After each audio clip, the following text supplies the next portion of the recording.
दोस्तों, आज की हमारी कहानी का नाम है घर वापसी। हेलो प्रकाश जी, आपके पापा काफी दिनों से बीमार हैं। आपको पहले भी बताया था, पर आप आए नहीं। पर अब उनकी हालत ज्यादा ही खराब है। बस अंकुश को बुलाने को कह रहे हैं और घर वापसी के लिए भी बोल रहे हैं। लगता नहीं अब ज्यादा दिनों तक जीवित रहेंगे। वह शायद अपनी अंतिम सांस अपने घर में ही लेना चाहते हैं। सेवालय वृद्ध आश्रम के मैनेजर ने फोन पर प्रकाश जी से कहा। प्रकाश बोला, ठीक है, मैं आज ही आता हूँ। उसके बाद प्रकाश अपनी पत्नी मोनिका से कहता है, सोचा था पापा को ओल्ड एज होम भेजकर चैन से रहूंगा, और पापा को तो वहां जाकर भी चैन नहीं। अपने घर वापस आना है, उसकी रट लगाए हुए बैठे हैं, जिससे वहां के लोगों को लग रहा है वह अपनी आखिरी सांस ले रहे हैं और यहीं आकर दम तोड़ेंगे। मोनिका बोली, यहाँ नहीं आ सकते तो अब यही नाटक कर रहे हैं। आपको सुनने की कोई जरूरत नहीं है, ना ही वहां जाने की। इतनी जल्दी उन्हें कुछ नहीं होने वाला। प्रकाश बोला, पर ना गया तो ओल्ड एज होम वाले कॉल करके परेशान कर देंगे। मोनिका बोली, ठीक है, ऐसा करती हूँ, मैं ही चली जाती हूँ। आपसे जिद करने लगेंगे पर मुझसे हिम्मत नहीं होगी। मैं बहला कर उन्हें वहीं रहने पर मजबूर कर दूंगी। प्रकाश बोला, ठीक है, फिर तुम ही चली जाना, और हाँ, अंकुश को भी साथ ले जाना, उसे भी देखना चाह रहे हैं। अगले दिन मोनिका जी आश्रम पहुंचती है और अपने ससुर जी राधे श्याम जी के पास जाती है। मोनिका देखती है राधे श्याम जी एक बिस्तर पर पड़े एकटक कहीं देखे जा रहे हैं। उन्होंने बिस्तर भी गीला कर रखा है और उनके कमरे में भी बदबू आ रही थी। मोनिका ने कहा, कितनी गंदगी फैला रखी है। अच्छा हुआ जो यहाँ है, नहीं तो अभी मेरे घर की ऐसी ही दुर्दशा होती ना। अंकुश दौड़कर अपने दादाजी के पास जाने ही वाला था कि तभी मोनिका ने उसे रोककर कहा, रुक जाओ, देख नहीं रहे दादू, कितने गंदे हैं, सुसु भी कर रखी है। उन्होंने ऊपर चलो यहाँ से, वरना तुम्हें इन्फेक्शन हो जाएगा, अंकुश बोला। पर मम्मी, मैं भी तो बिस्तर पर सूसू कर देता हूँ उसे। आपने तो कभी ऐसा नहीं कहा, तब तो आप बेडशीट बदल देती हो और मेरे कपड़े भी।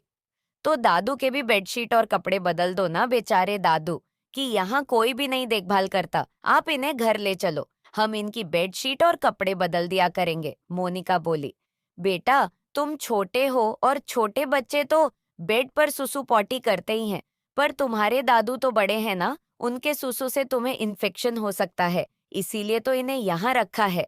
ये लोग भी अभी सब बदल देंगे। मोनिका और अंकुश की बातें सुनकर राधे श्याम जी कुछ बोले तो नहीं, पर सिर्फ इशारे से मोनिका को पास बुलाया। मोनिका अंकुश को दूर ही खड़े रहने को कहकर खुद बड़बड़ाती हुई राधे श्याम जी के थोड़ी दूर जाकर खड़ी हो गई। राधे श्याम जी बोले, प्रकाश नहीं आया क्या? इन्होंने नहीं बताया कि मेरे घर वापसी का समय हो गया है?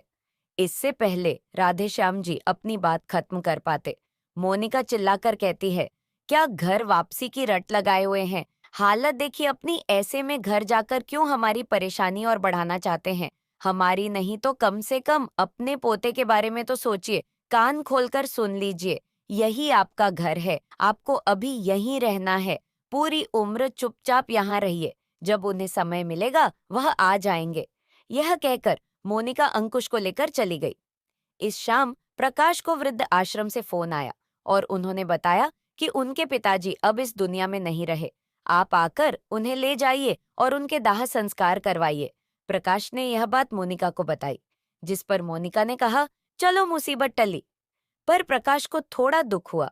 फिर वह अपने पिता के शव को लेने गया। राधे श्याम जी के शव के साथ उनके सामान को भी प्रकाश ले आया। सारे क्रियाकर्म के बाद मोनिका ने प्रकाश से कहा, आप पापा के सारे सामान को भी नदी में फेंकाइए, इनके बदबूदार कपड़ों का हम क्या करेंगे? उसके बाद उनके बक्से को लेकर प्रकाश फेंकने चला गया।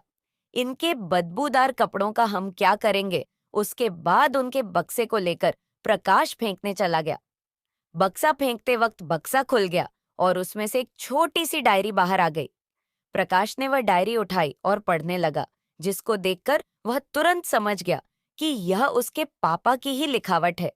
उसमें लिखा था, मुझे यहाँ रहते काफी साल बीत गए, पर मेरे बेटे को कभी मेरी याद नहीं आई। बचपन में तो एक पल भी मेरे बिना नहीं रह पाता था। उस वक्त उसके आंसू तो उसके माँ भी नहीं पहुंच पाती थी, पर आज मेरे आंखों के आंसू उसे क्यों नजर नहीं आते? आज इच्छा तो थी जिस घर में उसका बचपन और मेरी जवानी गुजरी वहीं पर अपने आखिरी सांस लूं, पर अब उस घर की वापसी की कोई गुंजाइश नहीं, क्योंकि असली घर वापसी का बुलावा आ गया है। सोचा था अंतिम समय में उसे गले लगाकर विदा लूंगा और अंकुश को ढेर सारा आशीर्वाद देकर जाऊंगा, पर शायद उसने मेरे घर वापसी का अलग अर्थ निकाल लिया और खुद ना मिलने आकर बहू को भेज दिया। चलो जाते जाते अंकुश को देख लिया। मेरी तरह घर वापसी किसी की ना हो, यही मेरी अंतिम इच्छा भी है बेटा। प्रकाश में नहीं जानता तू कभी मेरी आखिरी शब्द पढ़ेगा भी या नहीं, पर यह सारी बातें लिखकर हम अपने दिल का बोझ हल्का किया है, तो तू यह पढ़ेगा तो समझेगा, कम से कम मरने के बाद ही सही। तुझे मेरी भावनाओं का पता तो चलेगा, और जो नहीं पढ़ा तो पहले भी खामोश था और अब भी मेरे आखिरी शब्द मेरे साथ खामोश हो जाएंगे। प्रकाश ये पढ़कर फूट फूट कर रोने लगा और फिर वह डायरी लेकर घर पहुंचा। उसके घर पहुंचते ही मोनिका कहती है कि अब चैन मिला, बड़ा सुकून मिल रहा है। अब आपको पता है, उस दिन वह घर वापसी की ही बात कर रहे थे। ऐसा सुनाया कि सीधे परलोक ही सिधार गए। प्रकाश गुस्से में कहता है, घर वापसी की बात तो कर रहे थे, पर वह इस घर की नहीं, जहां से हम सभी आए हैं, उस घर की बात कर रहे थे। और याद रखना, हमें भी वहां एक दिन जाना है और इसी स्थिति से होकर गुजरना है। जैसा हमने किया है वैसा ही होगा। हमारे साथ भी मैं तो तैयार हो चुका हूँ, इसके लिए तो तुम भी तैयार हो जाओ दोस्तों।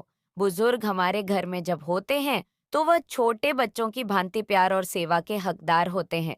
हम छोटे बच्चों की सेवा करने से तो नहीं कतराते, पर फिर उनकी सेवा से हमें चीड़ क्यों मचती है? ये वही है जिन्होंने आपकी सेवा कर आपको इस लायक बनाया, और ये आपके साथ पूरी उम्र भी नहीं रहेंगे। जो जब तक है, थोड़ा प्यार और सेवा करने से आपका जीवन भी संवर जाएगा और उनकी भी घर वापसी सुखदायक होगी।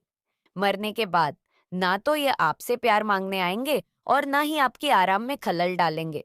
यह चंद लाइन मैं अपनी तरफ से जोड़ना चाहती हूँ। मरने के बाद उनके श्राद्ध में जितना चाहे 56 भोग परोस दो, यह कुछ भी खाने नहीं आएंगे इनको। तो बस उनके जीते जी सुख की दाल रोटी ही खिला दो, जीते जी ही इनको 4 धाम मिल जाएंगे। तो दोस्तों, आपको हमारी कहानी कैसी लगी? कमेंट बॉक्स में जरूर बताएं। धन्यवाद।